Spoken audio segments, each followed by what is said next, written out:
ಇತ್ತೀಚಿನ ಸಂಚಿಕೆಗಳನ್ನು ಜಾಹೀರಾತಿನ ಕಿರಿಕಿರಿ ಇಲ್ಲದೆ ನೋಡಿ.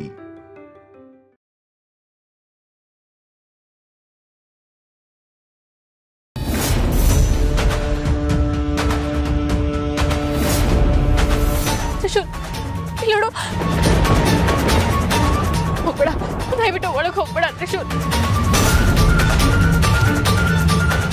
ಬಾ, ಇನ್ನು ಈ ಪೂಜೆಯ ನಂತರ ನಾಗಶಕ್ತಿಯೇ ದೇವಶಕ್ತಿಯನ್ನು ಮೀರಿದ್ದು, ಶುದ್ರ ಶಕ್ತಿಯೇ ಲೋಕೈಕ ಶಕ್ತಿ.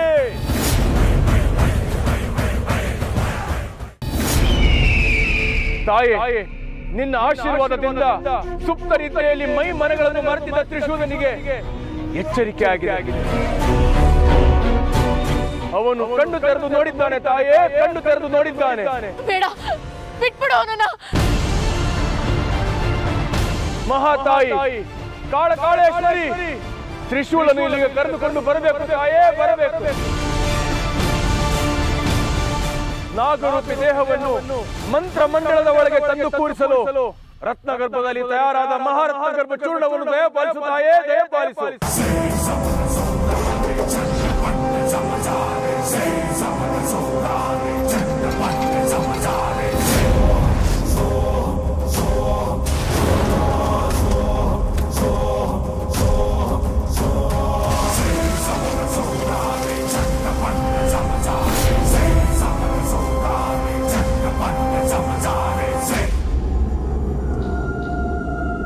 ತೆಗೆದುಕೋ ಮಾಯಾ. ಏನಿದು ಸ್ವಾಮಿಗಳೇ? ಇದು ಮಹಾರತ್ನಗರ್ಭ ಚೂರ್ಣ. ಈ ರತ್ನಗರ್ಭ ಚೂರ್ಣವನ್ನ ತ್ರಿಶೂಲ್ ಹಣೆಗೆ ಲೇಪಿಸು.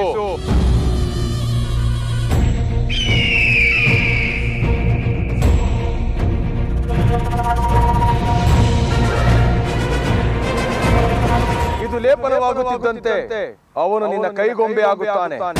ಅವನನ್ನು ಕರೆದುಕೊಂಡು ಬಾ. ಅಲ್ಲ ಸ್ವಾಮಿಗಳೇ, ನೋಡು ಮಾಯಾ, ನೀನು ಅವನನ್ನು ಇಲ್ಲಿಗೆ ಕರೆದುಕೊಂಡು ಬರಬೇಕಾಗಿರುವುದು ಅನಿವಾರ್ಯ. ಕರೆದುಕೊಂಡು ಬಂದ ನಂತರ ಆತ್ಮ ಬದಲಾವಣೆ ಪೂಜೆಯಾಗಿ ತ್ರಿಶೂಲ್ ದೇಹಕ್ಕೆ ಆದಿಶೇಷನ ಆತ್ಮವನ್ನು ಸೇರಿಸುವ ಹಾಗೆ ಮಾಡಿದರೆ ಮಾತ್ರ ಅವನ ದೇಹದಲ್ಲಿ ಉಳಿದಿರುವ ನಾಗಶಕ್ತಿಯನ್ನು ನಾಗಮಣಿಗೆ ಸೇರುವ ಹಾಗೆ ಮಾಡಿ ನಾಗಮಣಿಯ ಪೂರ್ಣ ಶಕ್ತಿಯನ್ನು ಪಡೆಯಲು ಸಾಧ್ಯ.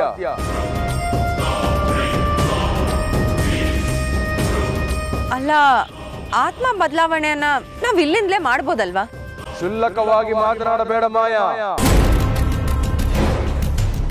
ಮಂತ್ರಮಂಡಲದಲ್ಲಿ ನಾಗಮಣಿಯ ಉಪಸ್ಥಿತಿಯಲ್ಲಿ ನಾಗದೇವರ ಆಶೀರ್ವಾದದಿಂದ ಮಾತ್ರ ಈ ಪೂಜೆ ಮಾಡಲು ಸಾಧ್ಯ.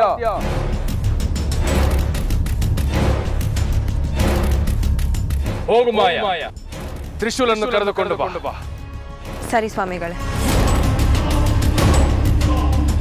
ಪೂಜೆ ಮೊದಲನೇ ಹಂತ ತಲುಪಾಯ್ತು.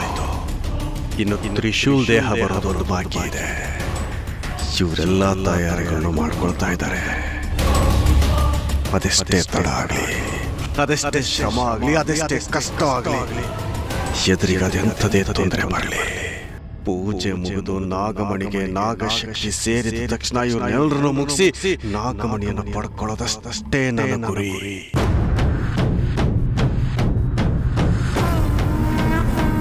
ಬೇಡ ಮಾಯಂಗನೆ, ಹತ್ತುಷ್ಟು ಜೊತೆ ಸೇರ್ಕೊಂಡು ನೀನು ನಾಗಲೋಕಕ್ಕೆ ದ್ರೋಹ ಬಗಿತಾ ಇದ್ಯಾ. ಇದು ಅನ್ಯಾಯ, ಇದು ಮೋಸ. ಪ್ರೀತಿಗೋಸ್ಕರ ಏನೇ ಮಾಡಿದ್ರು ಮೋಸ ಅಲ್ಲ, ಅನ್ಯಾಯ ಅಲ್ಲ ಶಿವಾನಿ. ಅಷ್ಟಕ್ಕೂ ನಾನು ಇದೆಲ್ಲ ಮಾಡ್ತಾ ಇರೋದು ನನ್ನವನ್ಗೋಸ್ಕರ, ನನ್ನ ಆದಿಶೇಷನ್ಗೋಸ್ಕರ, ನನ್ನ ನಾಗರಾಜನ್ಗೋಸ್ಕರ.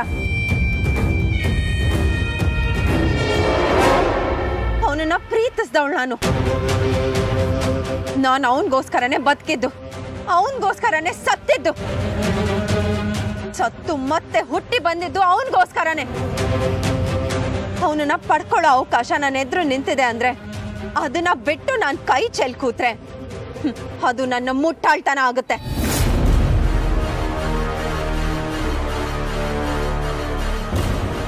ನೋಡು ಮಾಯಾ, ನಿನ್ಗೆ ಗೊತ್ತೋ ಗೊತ್ತಿಲ್ದೇನೋ ನಾಗಲೋಕಕ್ಕೆ ದ್ರೋಹ ಬಗಿತಾ ಇದೆಯಾ.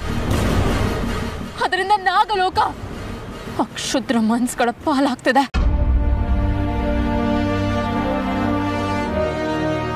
ಇದೆಲ್ಲದ್ರಿಂದ ಲೋಕ ಕಂಟಕ ಆಗುತ್ತೆ ಮಾಯಾ, ಅರ್ಥ ಮಾಡ್ಕೋ. ನನ್ನ ಆದಿಶೇಷ ನನಗ್ ಸಿಗ್ತಾನೆ ಅಂದ್ರೆ ಮಿಕ್ಕಿದ ಯಾವ ತೊಂದರೆಗಳು ನನ್ಗೆ ತೊಂದರೆ ಅನ್ಸಲ್ಲ ಶಿವಾನಿ.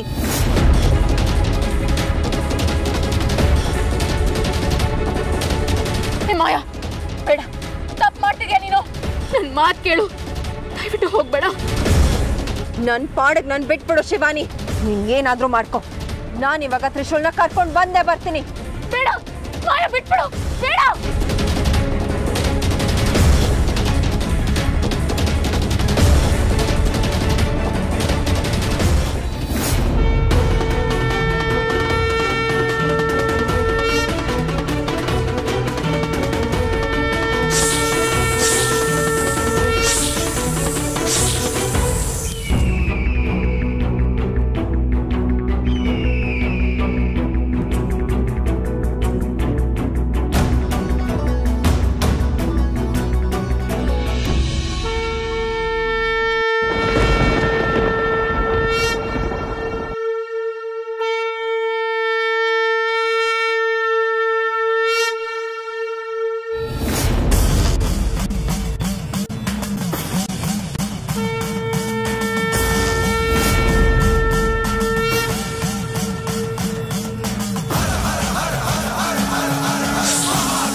ನಾಗಲೋಕದಲ್ಲಿ ಶಂಖನಾದ ಕೇಳಿಸುತ್ತಿದೆ.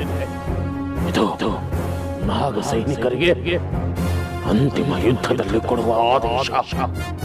ಅಂದರೆ ಮಹಾಯುದ್ಧಕ್ಕೆ ನಾಗಪಡೆ ಸಜ್ಜಾಗಿದೆ. ನಿನ್ನನ್ನೇ ನಂಬಿರೋ ನಾಗ ಸೈನಿಕರ ಮೇಲೆ ನಿನ್ನ ಆಶೆ ಮಾಡಲಿ. ರಣೋತ್ಸಾಹದಲ್ಲಿ ನಿನ್ನ ಶಕ್ತಿ ತುಂಬಿರಲಿ, ನಿನ್ನ ಶಕ್ತಿ ತುಂಬಿರಲಿ. ಜೈ ಭೋಲೆನಾಥ. ಶತಶೃಂಗ, ನಾನು ಹೇಳುವುದನ್ನು ಗಮನವಿಟ್ಟು ಕೇಳು. ಹೇಳಿ ಗುರುಗಳೇ, ಮುಂದೇನ್ ಮಾಡ್ಬೇಕು ನಾನು? ನೀನು ಮುಂದೆ ಮಾಡಬೇಕಾಗಿರುವುದು ಎಲ್ಲವೂ ಸರಳವಾಗಿ ಶತಶೃಂಗ. ನನ್ನ ಶಿಷ್ಯಂದಿರು ನಿನ್ನ ಎಲ್ಲಾ ಕೆಲಸಗಳಿಗೆ ಸಹಾಯ ಮಾಡುತ್ತಾರೆ.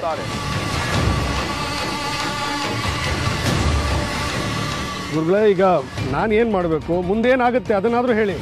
ಈಗ ಮಾಯಾ ಆದಿಶೇಷನ ಪೂರ್ವಮಾನ ರೂಪಿ ತ್ರಿಶೂಲನ್ನು ಇಲ್ಲಿಗೆ ಕರೆದುಕೊಂಡು ಬರುತ್ತಾಳೆ.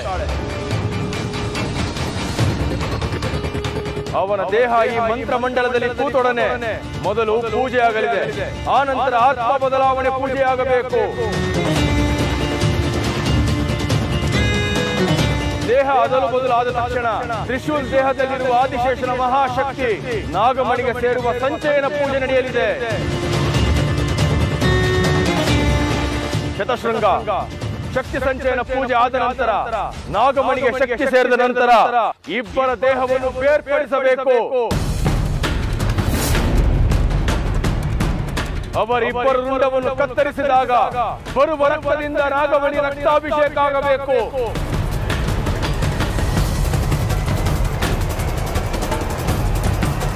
ರಕ್ತಾಭಿಷೇಕದಿಂದ ನಾಗಮಣಿಯಲ್ಲಿರುವ ಸಾತ್ವಿಕ ಶಕ್ತಿಗಳು ಮಲಿನವಾಗಬೇಕು. ಶುದ್ಧ ಶಕ್ತಿಗಳಿಗೆ ತಕ್ಕ ಹಾಗೆ ನಾಗಮಣಿ ಬದಲಾಗಬೇಕು. ನೀವು ಹೇಳೋದೇನೋ ಸರಿ ಗುರುಗಳೇ, ಆದ್ರೆ ಆ ಮಾಯಾಂಗನೆ ಆದಿಶೇಷ ನನಗೇ ಬೇಕು ಅಂತ ಕೂತಿದಳಲ್ಲ, ಅವಳು ಮುಂದೆ ಆದಿಶೇಷನ ಸಂಹಾರ ಮಾಡೋದಾದ್ರೂ ಹೇಗೆ? ಅಲ್ಲ, ಅವಳು ನಾಗಲೋಕದವಳು, ಇಚ್ಛಾಧಾರಿ ನಾಗಿಣಿ. ಅವಳು ಮುಂದೆ ನಾವು ನಿಲ್ಲಕ್ಕಾಗುತ್ತಾ? ಯೋಚನೆ ಬೇಡ ಶತಶೃಂಗ. ಅವಳು ಎಷ್ಟೇ ಶಕ್ತಿ ಪಡೆದಿರಲಿ, ಮಂತ್ರತಂತ್ರ ವಿದ್ಯೆಗಳಲ್ಲಿ ಪ್ರವೀಣಲೇ ಆಗಿರಲಿ, ಆದಿಶೇಷನ ಮಾನವ ರೂಪಿಗಳಾದ ಅಭಯ, ತ್ರಿಶೂಲ್, ರುಂಡ ಮುಂಡಗಳು ಚೆಂಡಾಡುವುದು ಖಚಿತ.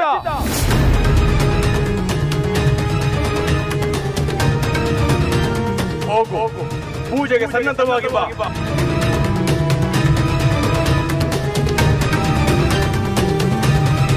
ಹೇ ತ್ರಯಂಬಕ, ತಪ್ಪು ಮಾಡ್ತಿದ್ಯಾ ನೀನು. ಇದರಿಂದ ನೀನು ಘೋರ ನರಕಕ್ಕೆ ಹೋಗ್ತೀಯಾ. ನರಕ ನಿನಗೆ ತೋರಿಸುತ್ತೇನೆ. ನರಕ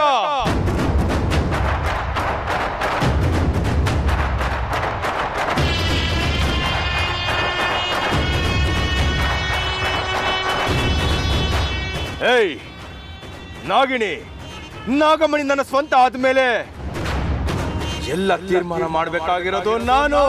ಈ ಸೃಷ್ಟಿಯೇ ನನ್ನ ಅಧೀನ. ಸ್ವರ್ಗ ನರಕಗಳೆಲ್ಲವೂ ನನ್ನ ಕಾಲಡಿಯಲ್ಲಿ. ಸ್ವರ್ಗಕ್ಕೆ ಯಾರು ಹೋಗ್ಬೇಕು, ನರಕಕ್ಕೆ ಯಾರು ಹೋಗ್ಬೇಕು ಅಂತ ತೀರ್ಮಾನ ಮಾಡಬೇಕಾಗಿರೋನು ಈ ತ್ರಯಂಬಕ. ಹಾಗಾಗಿ ನಿನ್ನ ಮಾತುಗಳೆಲ್ಲವೂ ವ್ಯರ್ಥ. ನೀನು ಮಾಡಿರೋ ಇಂಥ ಕೆಲಸದಿಂದ ಎಲ್ರಿಗೂ ತೊಂದರೆ ಆಗುತ್ತೆ. ಮಾಯಾಂಗನಿಗೂ ತೊಂದರೆ ಆಗುತ್ತೆ. ಇಲ್ಲ, ಈ ಸತ್ಯನೆಲ್ಲ ಅವಳಿಗೆ ಹೇಳಿ ಈ ನಿನ್ನ ಪೂಜೆನ ನಾನು ನಿಲ್ಲಿಸ್ತೀನಿ.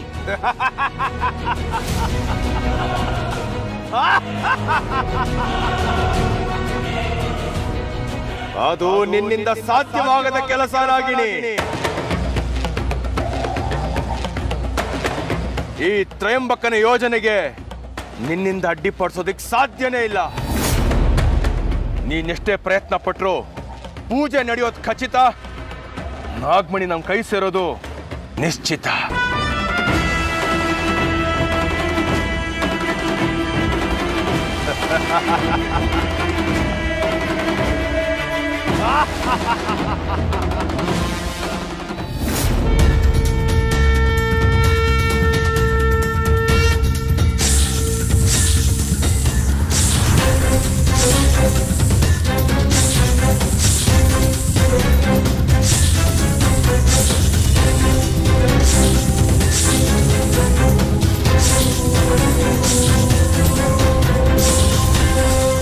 ನಾಗ ಸೈನಿಕರೇ, ಹೋಗಿ ಹೋಗಿ ಬನ್ನಿ.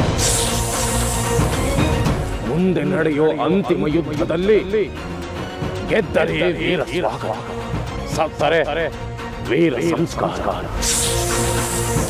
ಗೆಲುವು ಇಲ್ಲವಾದಲ್ಲಿ ಸಾವು. ಇವೆರಡೇ ನಿಮ್ಮ ಮುಂದೆ ಇರುವಂತಹ ಆಯ್ಕೆ. ಕ್ಷುದ್ರ ಶಕ್ತಿಯ ಪಡೆಯೇ ನಿಮ್ಮ ಎದುರಿಗೆ ನಿಂತಿದೆ. ನಾಗಶಯನ ಮಾಧವನ, ನಾಗಾಭರಣ ಮಹಾದೇವನ ಆಶೀರ್ವಾದ ನಿಮ್ಮೊಂದಿಗಿದೆ. ಹೋಗಿ ಹೋಗಿ ಬನ್ನಿ. ವಿಜಯೀ ಭವ, ವಿಜಯೀ ಭವ. ಜೈ ಭೋಲೆನಾಥ. ನಿನ್ನ ಮೋಸದ ವಿದ್ಯೆಯಿಂದ ನಾಗಬಂಧನ ರೇಖೆ ಹಾಕಿ ನನ್ನ ಒಳಗಡೆ ಬರ್ತಿರೋ ಹಾಗೆ ಮಾಡಿರೋ ಹೇಳಿ. ನೀನು ನಿಜವಾಗ್ಲೂ ವೀರನೇ ಆಗಿದ್ರೆ, ಧೀರನೇ ಆಗಿದ್ರೆ ನನ್ನನ್ನ ಒಳಗ್ ಬರೋದಕ್ಕೆ ಬಿಟ್ಟು ನನ್ನ ವಿರುದ್ಧ ಹೋರಾಡಿ ನಿನ್ನ ಶಕ್ತಿನ ನಿರೂಪಿಸು.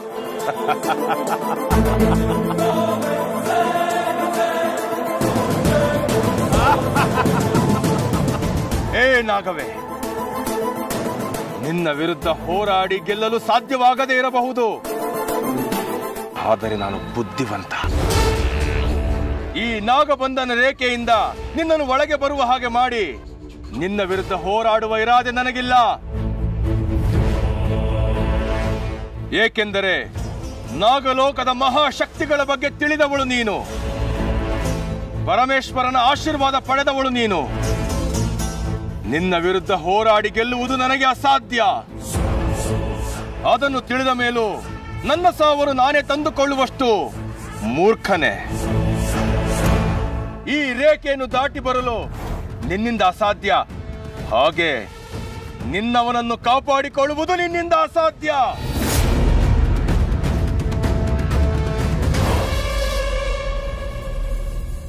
ಅಯ್ಯೋ ಪಾಪ ಶಿವಾನಿ, ಎಷ್ಟೊಂದು ಒದ್ದಾಡ್ತಾ ಇದೆಯಾ, ಎಷ್ಟೊಂದು ಕಷ್ಟಪಡ್ತಾ ಇದೆಯಾ. ನಿನ್ನ ಎದುರಿಗೆ ನಿನ್ನ ಪ್ರಿಯತಮನ ಸಾವಾಗುತ್ತೆ. ನಿನ್ನ ಲೋಕದ ಅದ್ಭುತವಾದ ಮಣಿ ನಮ್ಮ ಕೈ ಸೇರುತ್ತೆ. ಏಯ್, ನಿಮ್ಮ ಸಾವುಗಳನ್ನ ನೀವೇ ತಂದ್ಕೋತಾ ಇದ್ದೀರಾ. ನಾಗವೇ, ನಿನ್ನನ್ನೇ ನೀನು ಕಾಪಾಡಿಕೊಳ್ಳಲು ಅಸಾಧ್ಯವಾಗಿದೆ. ನಿನ್ನ ಆದಿಶೇಷನನ್ನೇ ಕಾಪಾಡಿಕೊಳ್ಳಲಾಗದವಳು ನಮ್ಮನ್ನು ಸಾಯಿಸುವೆಯಾ?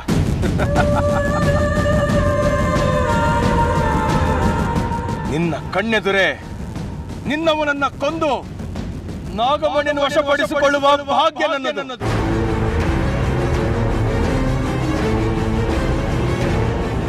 ಅದನ್ನು ಕಣ್ಣಾರೆ ನೋಡುವ ಸೌಭಾಗ್ಯ ನಿನ್ನದು.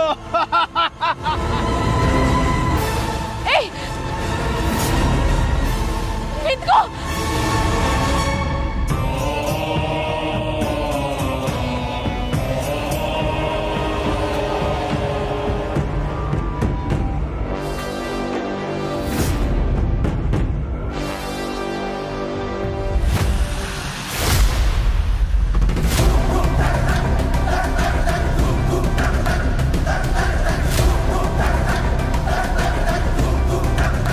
ಬಂದ್ಯಾ? ನನ್ನನ್ನು ಇಲ್ಲಿ ಕೂಡ ಹಾಕಿದ್ಯಾ? ಇಲ್ಲಿ ಕರ್ಕೊಂಡು ಬಂದು ವಾಮಾಚಾರ ಎಲ್ಲ ಮಾಡ್ತಾ ಇದೆಯಾ? ಇದೆಲ್ಲ ಎಷ್ಟು ದೊಡ್ಡ ಆಫೆನ್ಸ್ ಗೊತ್ತಾ? ಕೇಸ್ ಹಾಕಿದ್ರೆ ನಾನ್ ಬೇಲೇಬಲ್ ಅಫೆನ್ಸ್ ಇದು.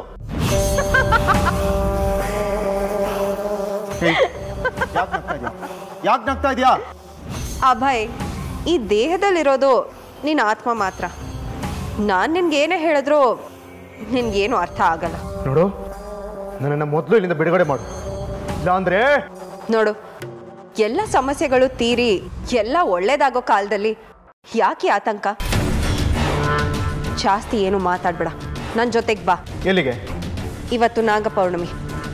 ಈ ದೇಹಕ್ಕೆ ಆದಿಶೇಷನ ಆತ್ಮ ಸೇರುವಂಥ ದಿನ. ಅಲ್ಲ, ನಾನು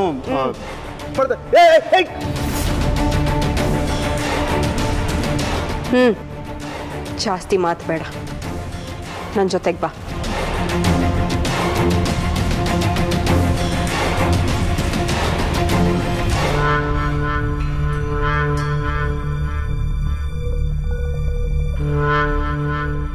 ಶತಶೃಂಗ, ನಾಗ ಶಾಂತಿಗಾಗಿ, ನಾಗ ಪ್ರೀತಿಗಾಗಿ ಈಗ ಪೂಜೆ ಆರಂಭಿಸ್ತಾ ಇದ್ದೀನಿ.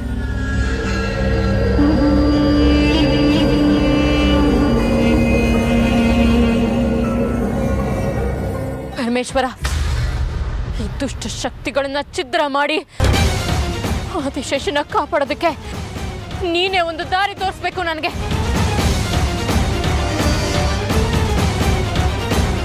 ಸಕಲ ನಾಗ ಮಹಾಶಕ್ತಿ ಪ್ರೀತ್ಯರ್ಥಂ ನಾಗಮಂತ್ರ ಜಪೇ ವಿನಿಯೋಗಃ. ಓಂ ನಾಗಾಯ ನಮಃ.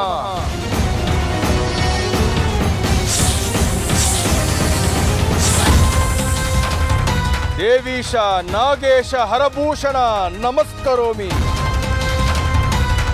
ಅಭೀಷ್ಟದಾಯಿ ಅಹಿರಾಜ ನಮೋ ನಮಃ. ಓಂ ಅನಂತಾಯ ನಮಃ.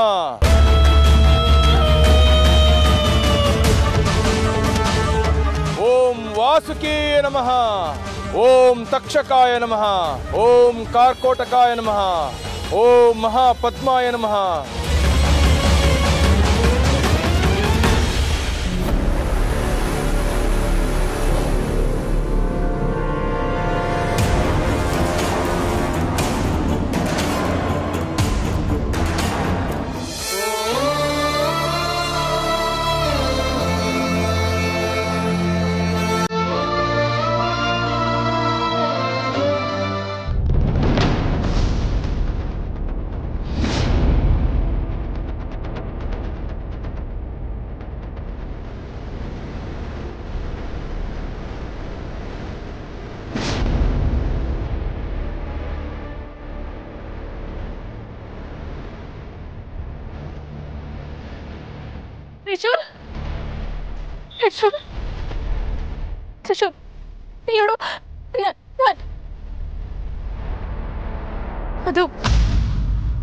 ಅದು ನಿನ್ ದೇಹ ತ್ರಿಶೂಲ್, ಆದ್ರೆ ನೀನು ಒಳಗಿರೋ ಆತ್ಮ ಅಭಯ್ದು.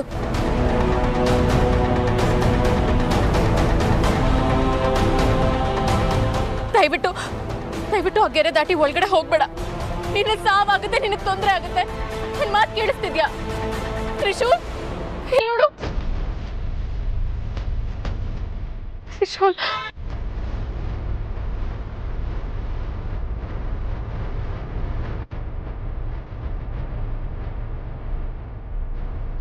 ತ್ರಿಶೂಲ್ ಹೋಗ್ಬೇಡ. ತ್ರಿಶೂಲ್ ಹೋಗ್ಬೇಡ, ದಯವಿಟ್ಟು ಒಳಗೆ ಹೋಗ್ಬೇಡ. ತ್ರಿಶೂಲ್ ನೋಡು, ನನ್ನ ಮಾತು ಕೇಳಿಸ್ಕೊ. ದಯವಿಟ್ಟು ಹೋಗ್ಬೇಡ, ಆ ಕೆರೆ ದಾಟ್ಬೇಡ. ತ್ರಿಶೂಲ್ ಬೇಡ, ಒಳಗೆ ಹೋಗ್ಬೇಡ, ನಿನಗೆ ತೊಂದರೆ ಆಗುತ್ತೆ. ಬೇಡ ತ್ರಿಶೂಲ್ ಹೋಗ್ಬೇಡ.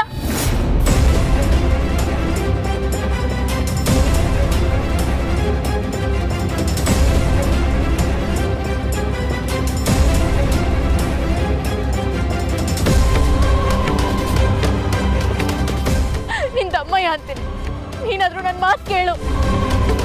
ಆ ದುಷ್ಟರ ಜೊತೆ ಸೇರ್ಕೊಂಡು ನಾಗಲೋಕಕ್ಕೆ ಮೋಸ ಮಾಡ್ಬೇಡ ಮಾಯಾ. ನನ್ನ ಮಾತು ಕೇಳು ಮಾಯಾ, ನಿಂತ್ಕೋ. ಹೇ ನಾಗಿಣಿ, ನೀನು ಹೇಳೋ ಯಾವ ಮಾತು ನಾಗಿಣಿಗೆ ಕೇಳೋದಿಲ್ಲ.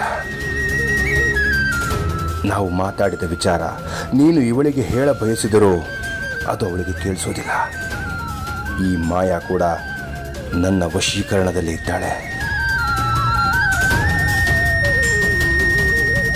ಬಾ, ಪೀಠವನ್ನು ಹಾಕಿ.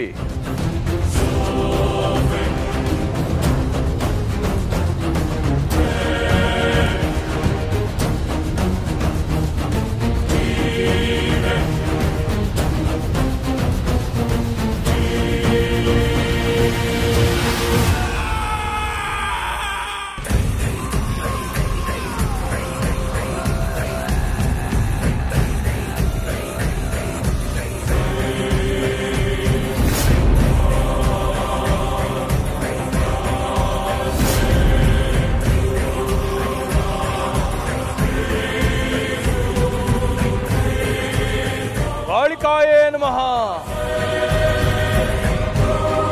ನಾಗದೇವತೆಗಳೇ, ಇಷ್ಟು ವರ್ಷಗಳ ಕಾಲ ಸಾತ್ವಿಕ ಪದ್ಧತಿಯ ಮೂಲಕ ನಾಗಶಕ್ತಿಯನ್ನು ತಡೆ ಹಿಡಿದು ಅನ್ಯಾಯ ಮಾಡಿದ್ದಾಯ್ತು. ದೇವರೇ ಆಗಬೇಕಿದ್ದ ನಾಗಗಳನ್ನು 2ನೇ ಸ್ಥಾನಕ್ಕೆ ಇಳಿಸಿದ್ದು ಆಯಿತು.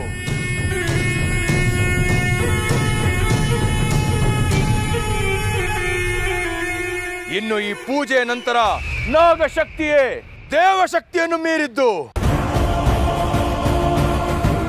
ಕ್ಷುದ್ರ ಶಕ್ತಿಯೇ ಲೋಕೈಕ ಶಕ್ತಿ.